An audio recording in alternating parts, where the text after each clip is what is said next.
त्रिस्तरीय पंचायत चुनाव पर नैनीताल हाईकोर्ट की रोक बरकरार रहेगी। मामले पर कल अब सुनवाई होगी। कल सभी याचिकाओं पर सुनवाई होगी। आज सरकार ने अपना जवाब दाखिल कर दिया है। तो बता दें आपको कि नैनीताल हाईकोर्ट ने त्रिस्तरीय पंचायत चुनाव पर रोक लगा दी थी, जिसकी वजह थी आरक्षण नीति कि यहाँ पर जो आरक्षण की स्थिति है वो स्पष्ट नहीं है और साथ ही जो नोटिफिकेशन है उसको लेकर स्थिति स्पष्ट नहीं थी, जिसकी वजह से रोक लगा दी गई थी। कुछ याचिकाएं दायर की गई थी हाईकोर्ट में, जिस पर ये सुनवाई हुई थी और इसी मामले में हाईकोर्ट ने त्रिस्तरीय पंचायत चुनावों पर रोक लगा दी थी और सरकार को जवाब दाखिल करने के लिए कहा था। आज सरकार की तरफ से जवाब दाखिल कर दिया गया है, लेकिन साथ ही जो रोक है वो बरकरार रहेगी त्रिस्तरीय पंचायत चुनावों को लेकर जब तक कि सरकार की तरफ से स्थिति स्पष्ट नहीं हो जाती है आरक्षण पर। और साथ ही कल सभी याचिकाओं पर सुनवाई होगी और कल की तारीख दी गई है, तो कल की तारीख में सभी याचिकाओं पर सुनवाई होगी। साथ ही मामले पर बता दें आपको कि कल इस मामले को लेकर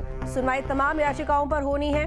हालांकि फिलहाल त्रिस्तरीय पंचायत चुनावों पर रोक ही रहेगी। बता दें आपको कि 10 और 15 तारीख को वोटिंग होनी थी, लेकिन क्योंकि अब चुनाव रोक दिए गए हैं तो ऐसे में अब देखना होगा कि आगे क्या हो। कल सभी याचिकाओं पर सुनवाई होगी। आज सरकार ने अपना जवाब दाखिल कर दिया है। तो बता दें आपको कि नैनीताल हाईकोर्ट ने त्रिस्तरीय पंचायत चुनाव पर रोक लगा दी थी, जिसकी वजह थी आरक्षण नीति कि यहाँ पर जो आरक्षण की स्थिति है वो स्पष्ट नहीं है और साथ ही जो नोटिफिकेशन है उसको लेकर स्थिति स्पष्ट नहीं थी, जिसकी वजह से रोक लगा दी गई थी। कुछ याचिकाएं दायर की गई थी हाईकोर्ट में, जिस पर ये सुनवाई हुई थी और इसी मामले में हाईकोर्ट ने त्रिस्तरीय पंचायत चुनावों पर रोक लगा दी थी और सरकार को जवाब दाखिल करने के लिए कहा था। आज सरकार की तरफ से जवाब दाखिल कर दिया गया है, लेकिन साथ ही जो रोक है वो बरकरार रहेगी त्रिस्तरीय पंचायत चुनावों को लेकर जब तक कि सरकार की तरफ से स्थिति स्पष्ट नहीं हो जाती है आरक्षण पर। और साथ ही कल सभी याचिकाओं पर सुनवाई होगी और कल की तारीख दी गई है, तो कल की तारीख में सभी याचिकाओं पर सुनवाई होगी। साथ ही मामले पर बता दें आपको कि कल इस मामले को लेकर सुनवाई तमाम याचिकाओं पर होनी है। हालांकि फिलहाल त्रिस्तरीय पंचायत चुनावों पर रोक ही रहेगी। बता दें आपको कि 10 और 15 तारीख को वोटिंग होनी थी, लेकिन क्योंकि अब चुनाव रोक दिए गए हैं तो ऐसे में अब देखना होगा कि आगे क्या होगा। अजीत राठी हमारे साथ में जुड़ गए हैं ज्यादा जानकारी के साथ में। अजीत, त्रिस्तरीय पंचायत चुनाव पर नैनीताल हाईकोर्ट की रोक बरकरार है। अगर आज की बात करें तो आज हाईकोर्ट में क्या कुछ देखने को मिला सुनवाई के दौरान?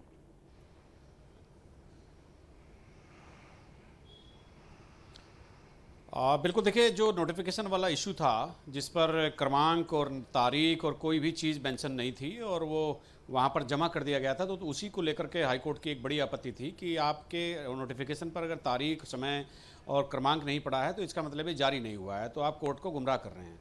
तो उसको उन्होंने कल जो विधिक तरीके से नोटिफाई कर दिया है उसी को आज जवाब के रूप में दाखिल किया। कोर्ट ने मामले को सुना और लेकिन सुनवाई जारी रखी और कोर्ट ने ये कहा कि कल इस मामले को हम पूरी तरह से सुनेंगे। यानी कल 25 तारीख है और 25 जून से नामांकन की प्रक्रिया पंचायत चुनावों के लिए शुरू हो रही है और इस नामांकन की प्रक्रिया ये शुरू होगी।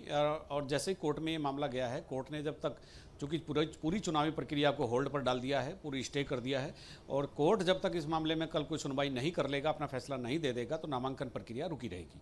तो कुल मिलाकर ऐसा लगता है कि कोर्ट के कल के फैसले पर, कल की सुनवाई पर बहुत बड़ा दारोमदार है त्रिस्तरीय पंचायत चुनाव का। पंचायत चुनाव समय से होंगे कि नहीं, उनके चुनाव में कितना बदलाव किया जाएगा कार्यक्रम में। तो ऐसा लगता है कि जो एक ये प्रोग्राम है, जो शेड्यूल है त्रिस्तरीय पंचायत चुनाव का, सरकार को इसको थोड़ा रिवाइज करना पड़ेगा। इलेक्शन कमीशन को भी रिवाइज करना पड़ेगा। अगर कल भी फैसला आता है तो कल नॉमिनेशन का एक दिन माइनस हो जाता है। तो इसीलिए अगर एक एक दो दिन भी आगे पीछे अगर प्रोग्राम होता है तो फिर एक मेजर चेंज हो जाएगा, तो उसको दूसरी तरह से रिशेड्यूल करना पड़ेगा। लेकिन कोर्ट का कल का फैसला क्या रहेगा, वो क्या उनका व्यवहार रहता है, कोर्ट किस नतीजे पर पहुँचती है, कोर्ट क्या इस मामले में कुछ और भी चीज़ें मांग सकती है, तो कोर्ट के रुख पर ही निर्भर करेगा। क्योंकि कोर्ट ने पूरी चुनावी प्रक्रिया को रोका हुआ है। आरक्षण को लेकर के सबसे ज़्यादा आपत्ति है। आज सिंगल बेंच में भी एक और मामले की सुनवाई होनी थी, उन्होंने भी वो मामला डबल बेंच को रेफर कर दिया है।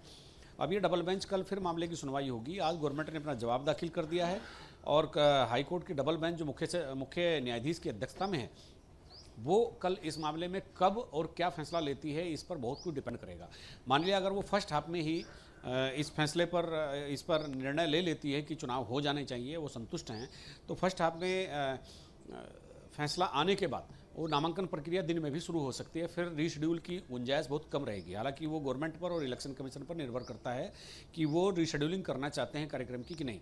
अन्यथा जिस तरह से 4 दिन नॉमिनेशन के दिए हैं सरकार ने या राज्य निर्वाचन आयोग ने, अगर 3 दिन भी नामांकन के दिए जाते हैं तो वो भी पर्याप्त हो सकते हैं। तो सरकार और आयोग मिलकर इस बात पर भी सोच रहे हैं, अगर कल का दिन भी माइनस होता है फिर भी 3 से 4 दिन नॉमिनेशन के लिए बचते हैं, उनको एडजस्ट किया जा सकता है। और फिर चुनाव की जो प्रक्रिया है, जो शेड्यूल पहले से तय है, उसमें बहुत ज़्यादा बदलाव की कोई गुंजाइश नहीं रहेगी। अब कुल मिलाकर बात यह है कि कोर्ट कल क्या करता है, सारा दारोमदार कोर्ट के रुख पर निर्भर करेगा कि चुनाव की जो कार्यक्रम जारी हो चुका है उसको रीशेड्यूलिंग करनी है या उसी में काम चल जाना है। लेकिन कल पहले हाईकोर्ट जो निर्णय देगा उस पर सबकी आंखें टिकी हुई है। जी बिल्कुल। लेकिन अजीत, एक बात और यहाँ पर कि अगर बाई चांस कल, क्योंकि अभी तक जिस तरह की तस्वीर हम देख रहे हैं, हर बार यहाँ पर कोर्ट की तरफ से बार बार सरकार को फटकार लगाई गई। पहली बार में हमने पहले दिन जो सुनवाई है उसमें देखा कि यहाँ पर जो त्रिस्तरीय चुनाव है उन पर रोक लगा दी है, होल्ड कर दिया।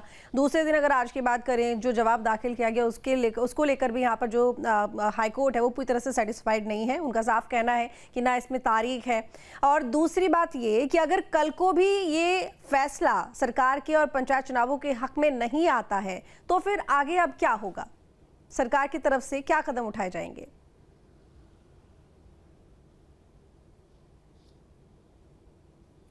देखिए, राज्य गठन के बाद शुरुआती जो पंचायत चुनाव हुए होंगे उनका तो मुझे याद नहीं है, मैं उस समय यहाँ था भी नहीं। लेकिन पिछले 16-17 सालों में जितने भी निकाय के और पंचायत के चुनाव हुए हैं, सब में कोर्ट को हस्तक्षेप करना पड़ा। चाहे कांग्रेस की सरकार रही हो, चाहे भारतीय जनता पार्टी की सरकार रही हो, किसी ने भी समय पर चुनाव कराने की कोई पहल नहीं की। ये चुनाव भी 8 महीने लेट हो रहे हैं। निकाय चुनाव आपको याद होगा, एक साल तक प्रशासक बैठे रहे नगर निगम, नगर पालिका, नगर पंचायतों में। और ये केवल भाजपा सरकार की बात नहीं है, जब कांग्रेस सरकार भी रहती है तब भी पंचायतों का और निकायों का यही हाल होता है। हर बार पिछले 15-16 साल में एक भी चुनाव ऐसा नहीं गया जिसमें कोर्ट ने हस्तक्षेप करके सरकार को फटकार ना लगाई हो, सरकार को आदेश ना दिए हो कि आप चुनाव करवाइए। ये एक परंपरा सी पड़ गई है। और अब जो चूंकि रोस्टर शून्य होना भी एक बड़ी दिक्कत भारतीय जनता पार्टी के खुद के सामने हो रही है। जो पंचायतें, चाहे क्षेत्र पंचायत हो, ग्राम पंचायत, जिला पंचायत, जो पंचायतें पिछले 15-15 साल से आरक्षित चली आ रही हैं, वहाँ जो भारतीय जनता पार्टी की दूसरी 5 चुनाव लड़ने के लिए आ रही थी, उनके अगर गाँव या क्षेत्र पंचायत फिर से अगर आरक्षित हो गए हैं 15 साल के बाद भी, तो वो उनके नेतृत्व को डेवलप करने के लिए बहुत क्राइसिस भारतीय जनता पार्टी के भीतर पैदा हो गया है। वो अपने लोगों को समझाने का प्रयास तो कर रही है, लेकिन सबसे ज़्यादा गुस्सा इस मामले को लेकर के भारतीय जनता पार्टी के कार्यकर्ताओं में। तो ये एक बड़ी देखने वाली बात है कि पॉलिटिकली जिस तरह से सभी समुदायों को आगे बढ़ाया जाना चाहिए, अगर एक ही गांव आरक्षित होता रहेगा, एक ही ब्लॉक आरक्षित होता रहेगा लंबे समय तक, तो वहाँ पर जो दूसरी कम्युनिटी की लीडरशिप है वो फिर माइनस होने लगती है। तो इसीलिए रोटेशन का व्यवस्था पहले से ही है, यानी चक्रानुक्रम में आरक्षण होगा। इस बार ये गांव एससी होगा, अगली बार दूसरा होगा, अगली बार तीसरा होगा, फिर अगली बार चौथा होगा। तो वो भी रोस्टर शून्य होने के बाद भी वो संभावनाएं भी खत्म हो गई थी, उसको लेकर के भी विरोध है। जी बहुत शुक्रिया आपका तमाम जानकारी के लिए। जी, जहाँ भक्ति है हर शब्द में, कथाओं में छिपे हैं दिव्य रहस्य और ज्योतिष देता है जीवन को दिशा। धर्म से जुड़ी हर बातों को जानने के लिए हमारे चैनल स्तुति को सब्सक्राइब करें। चैनल पर जाने के लिए इस लिंक पर क्लिक करें।